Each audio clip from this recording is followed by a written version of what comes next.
Merci de nous suivre sur l'ensemble de nos plateformes pour vous informer sur Prestige. Au sommaire de cette édition, le chef de l'État a inauguré l'état-major de la gendarmerie situé dans la caserne Samba Diéry Diallo. Le président de la République a salué le professionnalisme de nos forces de défense et de sécurité. Tournée économique du Premier ministre Amadou Ba était hier à Mbour. Et puis Thierno Alassane Sall accompagne l'éducation nationale. Les écoles élémentaires Aliba et Thierno Siré Sall ont reçu du matériel pédagogique et bureautique. La page de l'actualité nationale avec Mambiram Sissé Gaye, l'international Ramatoulaye Sissé et la page des sports avec Isaac Dapa viendra boucler ce journal. Dans un court instant, le développement.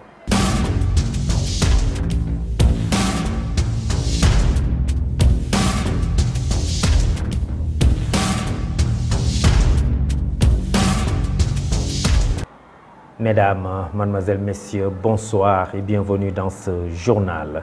Le chef de l'État Macky Sall a présidé ce jeudi la cérémonie d'inauguration de l'état-major de la gendarmerie nationale située dans la caserne Samba Diéry Diallo de Colobane. Un investissement qui traduit l'importance que le président accorde à la grandeur et au prestige de nos forces de défense et de sécurité pour la sauvegarde des fondements de l'État, de la nation et de la République.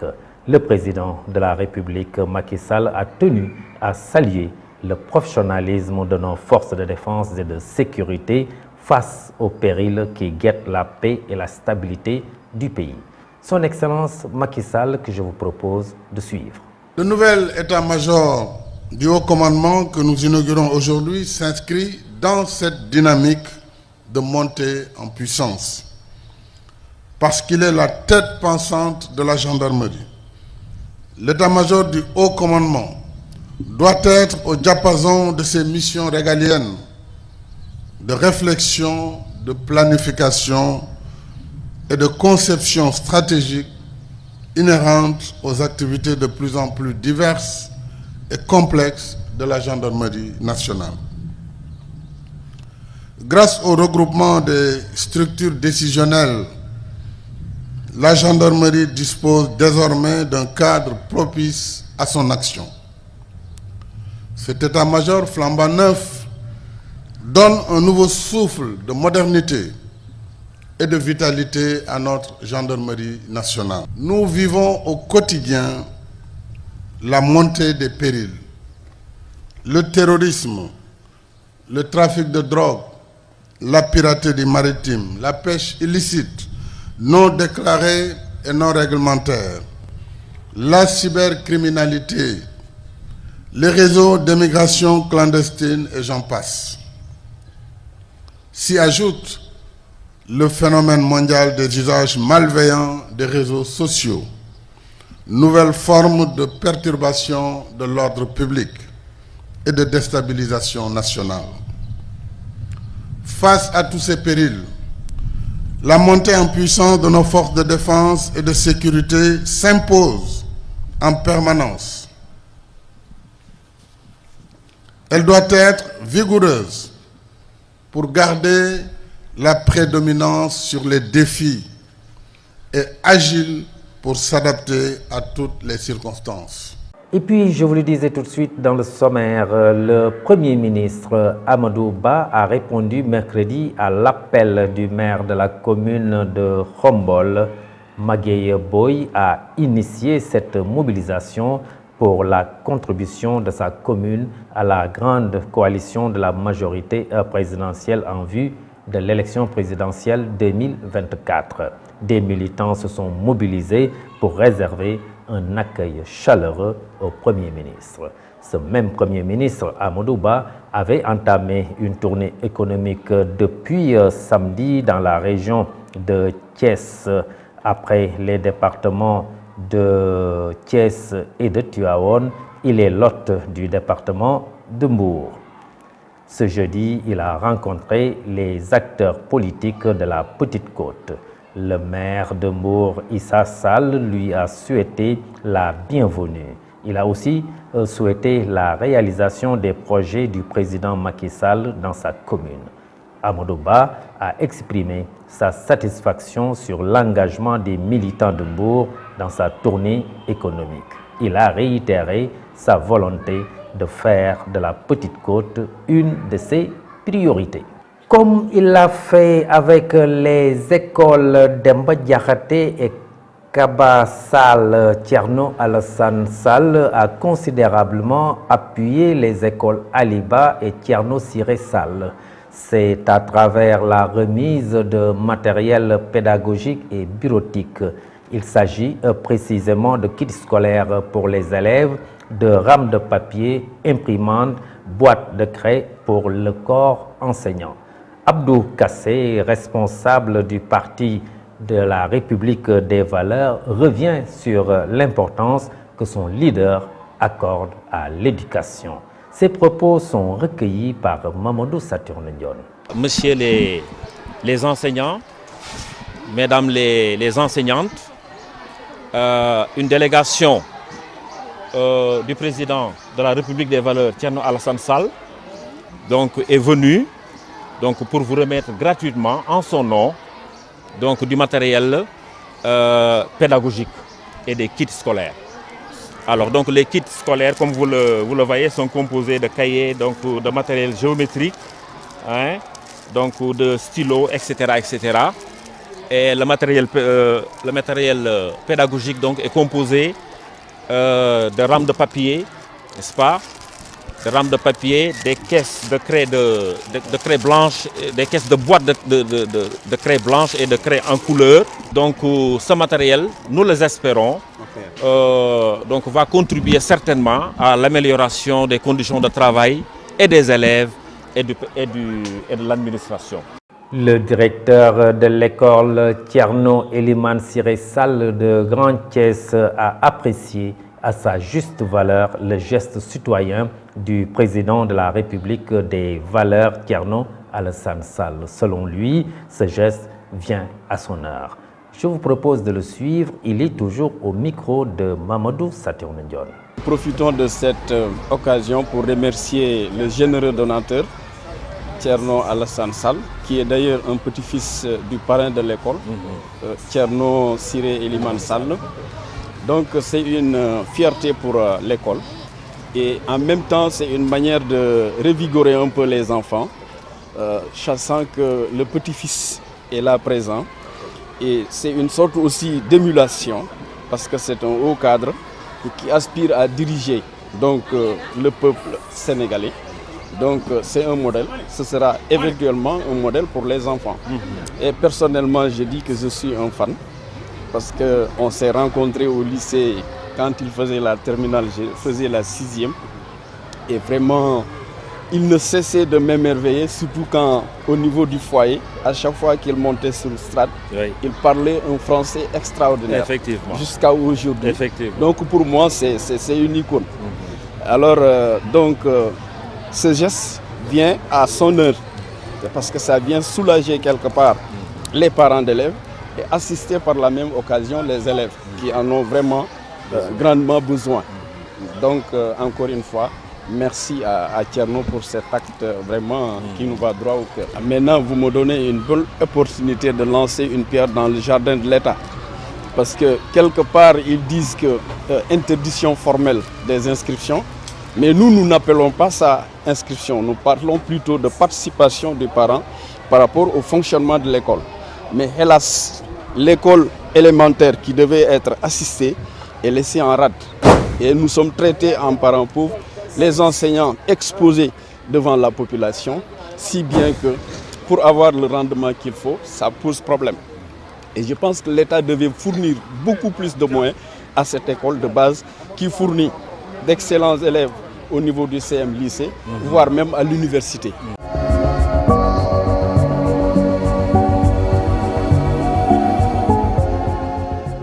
Dans la page de l'actualité nationale, après la première audience dédiée au recours de Ousmane Sonko qui a eu lieu ce mardi dernier, la Cour de justice de la CEDEAO a dressé son compte-rendu. La page de l'actualité nationale, c'est avec Mame Biram Cissé Gaye. L'actualité nationale, après la première audience dédiée au recours de Ousmane Sonko qui a eu lieu mardi dernier à la Cour de justice de la CEDEAO, a dressé son compte rendu dans son contexte. La juridiction communautaire explique que c'est Ousmane Sonko, agissant au nom de l'ex-Pastef, qui a introduit une requête devant la Cour alléguant la violation de ses droits de l'homme par l'État du Sénégal. Il a aussi dénoncé le caractère arbitraire de la dissolution du Pastef et allégé la violation par l'État du Sénégal de son droit de participer à la gestion des affaires publiques de son pays, du droit de voter et d'avoir les suffrages des électeurs sénégalais. Et lors de l'audience du mardi 31 octobre 2023, la Cour explique qu'elle a informé les parties qu'elle avait reçu dans la matinée une demande d'ajournement de l'audience du Sénégal et les a invités à présenter leurs arguments. Parlons autre chose, l'amélioration de la mortalité masculine a contribué à la supériorité en nombre des hommes. Selon l'ANSD, l'amélioration de la mortalité masculine fait partie des causes de la supériorité numérique des hommes sur les femmes observées dans les résultats du 5e recensement général de la population et de l'habitat au Sénégal, a expliqué Jean-Pierre Diamane Bakhoum, le coordinateur de l'Agence nationale de la statistique et de la démographie. Pour le moment, on peut noter que l'amélioration de la mortalité masculine fait partie des raisons de ce basculement, a signé M. Bakhoum. Mardi dernier, l'ANSD a publié les résultats préliminaires du RGPH5 selon lesquels la population vivant au Sénégal s'élève maintenant à 18 millions et quelques habitants. Les hommes représentent 50,6% de cet effectif, ce qui est une première, les femmes étant plus nombreuses dans les pays précédents recensement du pays. Terminons avec une litige foncier. Le maire de Bambilor et son adjoint arrêtés pour relaxer un litige foncier à Meille dans le département de Bambilor a valu au maire, son deuxième adjoint et le frère de ce dernier une arrestation. Hier jeudi dans l'après-midi, ils ont finalement recouvert la liberté. Ils avaient été cueillis par la DSCOS et amenés dans les locaux de la gendarmerie de Yenne, renseigne la RFM. Ils ont été arrêtés pour conclusion d'une convention sur un terrain immatriculé au nom de l'État, occupation irrégulière, escroquerie, diffamation, entre autres. C'était tout pour l'actualité nationale.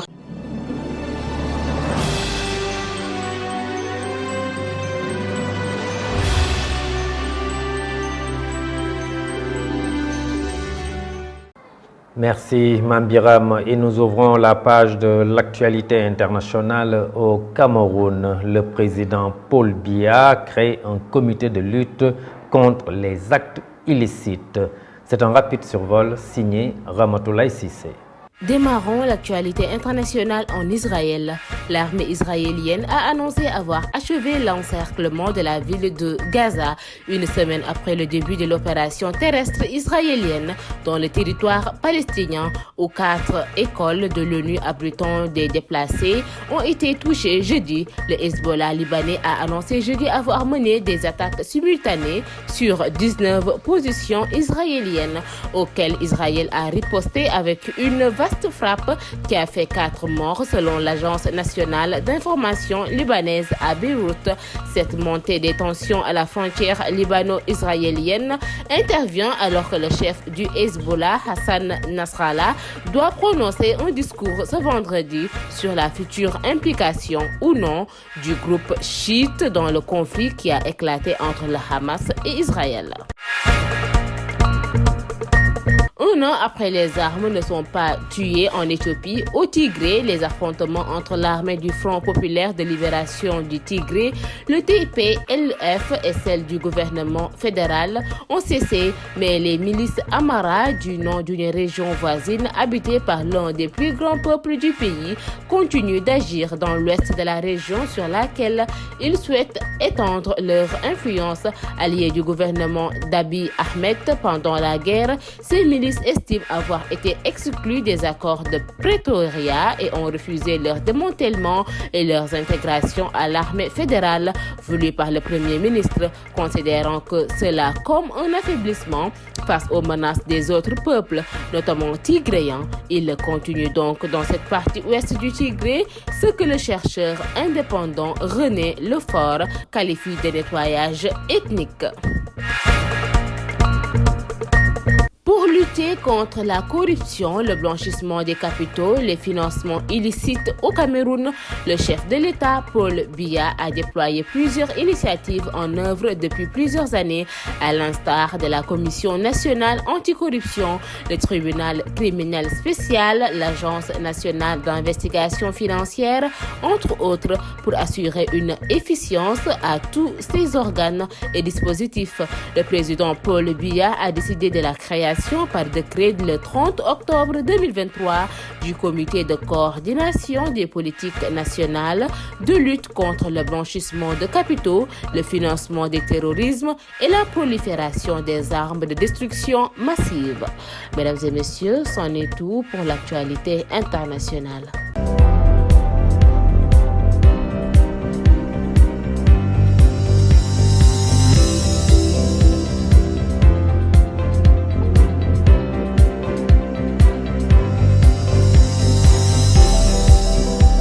Et dans la page de l'actualité sportive équipe nationale, le match Sénégal-Soudan du Sud se jouera le 18 novembre.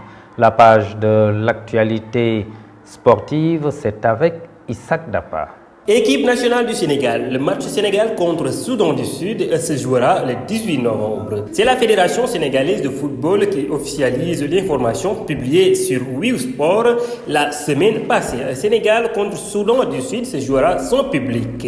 Une première dans le nouveau stade Abdoulaye Wade. La Fédération sénégalaise de football a fait part d'un communiqué ce jeudi. La Fédération sénégalaise de football porte à la connaissance du public qu'en application de la décision de la commission de discipline de la FIFA rendue le 27 avril 2022 après les incidents survenus au stade Abdoulaye Wade lors du match de barrage Sénégal-Égypte du 29 mars 2022.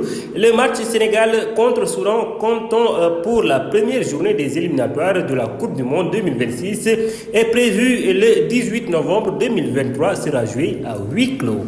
Saison sportive rugby 2023-2024. Le démarrage reporté d'une semaine. Le démarrage de la saison 2023-2024 de rugby a été reporté. Du moins, c'est l'annonce faite par le chargé des compétitions nationales de la Fédération sénégalaise de rugby, Omar Diagne. Donc, les dates du 11 et 12 novembre sont retenues. La raison est que le stade de Bel-Air n'est pas disponible actuellement en raison de travaux. En plus, il y aura un combat de lutte ce dimanche à l'arène nationale, ce qui pourrait compliquer l'organisation des matchs. Donc nous avons jugé nécessaire de le reporter, explique-t-il. Championnat d'Afrique Abidjan, 15 combattants sénégalais en quête de l'or. Pour les besoins des championnats d'Afrique 2023, les taekwondistes sélectionnés en équipe nationale font un déplacement périlleux à Abidjan, en Côte d'Ivoire.